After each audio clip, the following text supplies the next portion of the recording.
Wala naman sir kaming plano.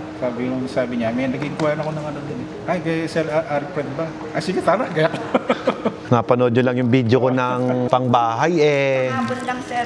Actually, limited lang po yung stock. Almost sold out na. Sabi nga niya, limited lang po. Kasi pala ko kagabi, mag-down payment, magbayad na. Almost sold out na. Parang may 8 na lang na natitira from 50 units. Sabi nga niya, 10 na lang po. Oh, 10 units na lang. Kasi ano yan ma'am kahit may water station ka na, kung sa pambahay kasi, yung wala ka nang binibitbit na galon pa uwi ng bahay. May bahay din kasi kami sa Batangas. Ayun, yun ang magandang lagyan, no? Mura na siya sir. Oo, mura. Nagpakabit sir kami nung full filtration. Opo. In-offer nila sa akin is 38,000 daw yung doon lang Yung sa ganyan. filter na pang drinking water na. Oo. Kaya nung nakita kong 15, ay, okay na to kasi kaysa bibig. Tsaka ano yan hindi yan 3-stage, 7-stage.